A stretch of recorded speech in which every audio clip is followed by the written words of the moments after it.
As long as we're asking hard questions, let me throw in this direction at Ryan Fraser. As Mr. Size has been criticized for missing some votes as a citizen, you've been criticized for missing a number of votes as an Aurora City Council person.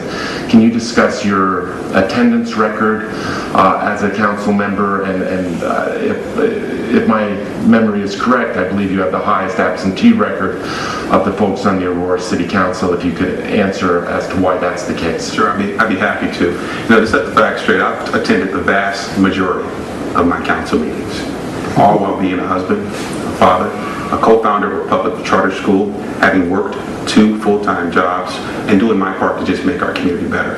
As a member of the City Council, I've led the way to bring coupling to our community to help make our citizens safer. I've helped work with a bipartisan City Council to balance a budget of over $750 million. We got this one down. Also, I mean, because you gotta have it down. Very importantly, fulfilling my obligation to have not only town halls, but meeting with those who have sent me to the City Council to ensure I reflect their will.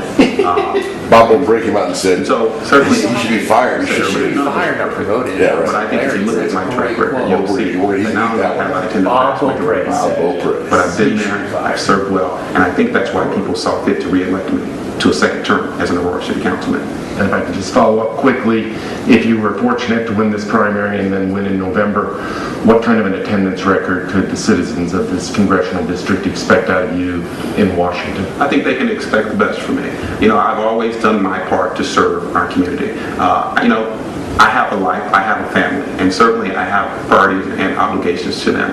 But as a member of Congress, my number one priority is to be there to vote. And when it comes to voting, I've never missed the important votes that count.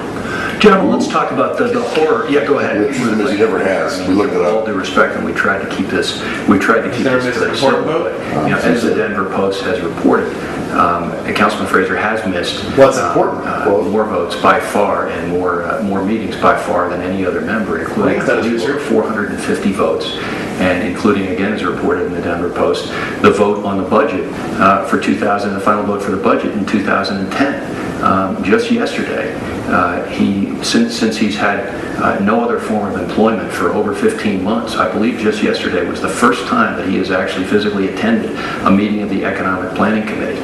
I think that for somebody who makes the economy their number one issue, you would think that showing up for those meetings would be a priority. Right. I guess all I can say is that none of that's true. In fact, what's wrong? The fact that I just showed up for Planning and Economic Development Committee, I've attended the great majority of those, and I think anyone who looks at my track record will tell you that I have voted on every balanced budget that has come before the Aurora City Council. And I would certainly say to Mr. Size, I respect him for a great many things, but he's in no position to lecture me about my votes. Someone who's never voted in the past decade is in no position to lecture me about my voting or attendance record. I'll point out 3 important distinctions between myself and Councilman Fraser on this issue. First off, I've been very forthright about my record for several months now. Have volunteered it on my Facebook page and in countless meetings.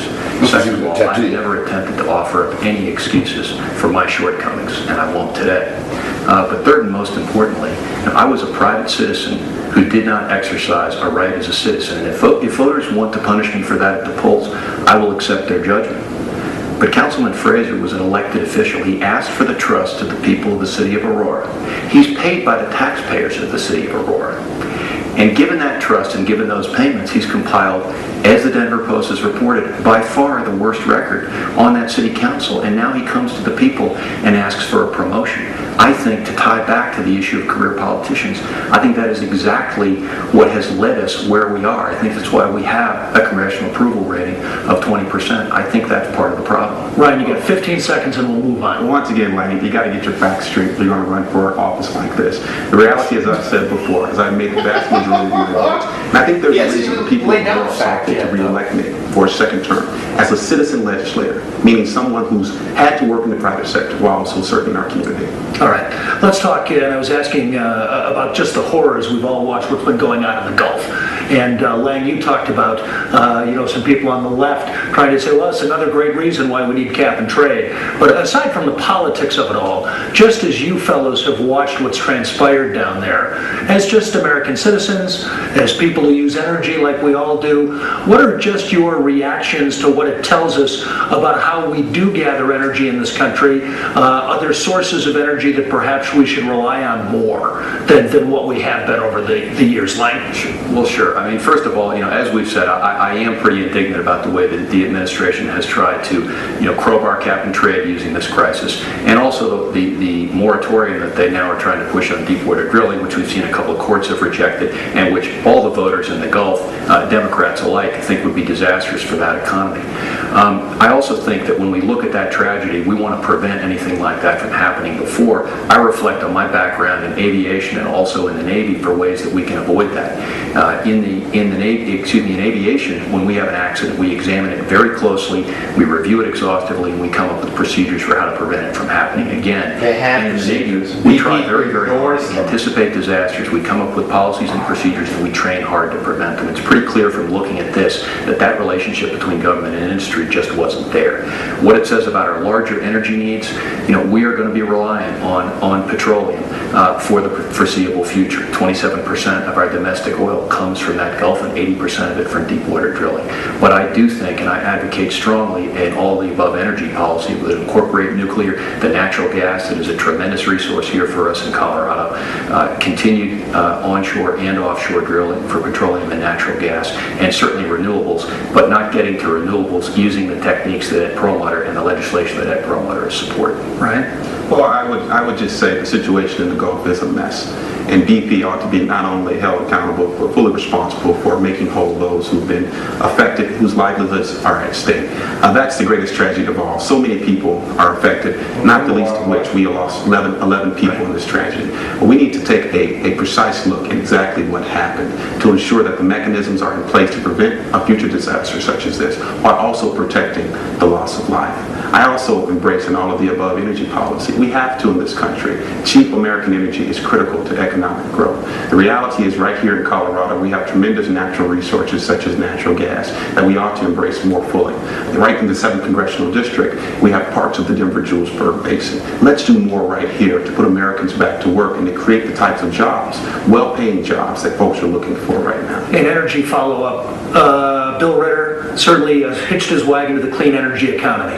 On balance, it's been a good thing for Colorado, a not so good thing for Colorado, right? Well, I think that's still up for debate as to whether it's been good or not. The reality is that I've talked to a great many people in the oil and gas industry who have decided to no longer do business here in Colorado. That's a bad thing because they've taken with them tremendous jobs and investment that we need to spur our economy and to generate the revenues for government to ultimately provide the services folks expect from the state. That said, I cannot say that embracing clean energy is a bad thing. It's not. It's a good thing. I support renewables. I think we need to do those things. We don't need the types of out-of-touch policies that Ed Perlmutter has supported, like cap and trade, that seeks to pick one industry, renewables, wind and solar, versus another industry. I like renewables, but I don't want to actually legislate anything. I'm certainly in favor of clean technologies and in favor of renewables. Again, I just don't think we get there by punishing our economy.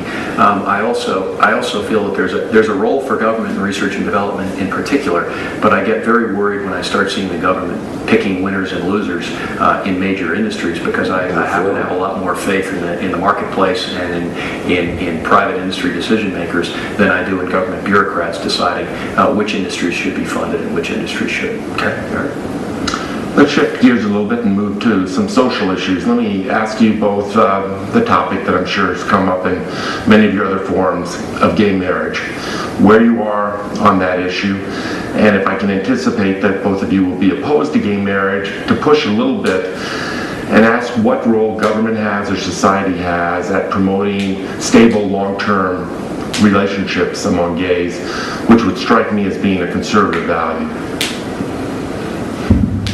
I am a supporter of traditional marriage and a supporter of the Defense of Marriage Act.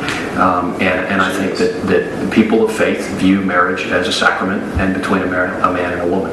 I also think we're big-hearted people here, and if gay couples if we can find a way to have legal arrangements between gay couples that are not a substitute for marriage, that are not marriage by another name, but that allow people to have rights of inheritance, for example, in the absence of a will, that we ought to be able to, as a society, find a way to do that, find a way to work together and get along and do that. But again, I am a supporter of traditional marriage. Right. I too am a supporter of traditional marriage, and I think traditional marriage being between a man and a woman is widely accepted, and quite frankly needs to be preserved for that institution intact. That said, I think there are opportunities to accept and acknowledge that there are those who have a different lifestyle. And when it comes to the issues of domestic partnerships, for instance, in the city of Aurora, we in the city of Aurora extended employment benefits to domestic partners as a way of allowing partners, two people, police officers in some cases, firefighters and others, who happen to be of the same sex, to have access to their partner's employment benefits. You supported that? I did, and that's something that I believe to be reasonable. And that is something that we ought to do. It's widely done in the private sector. It's certainly something that can be supported by the government. Any follow-up on that?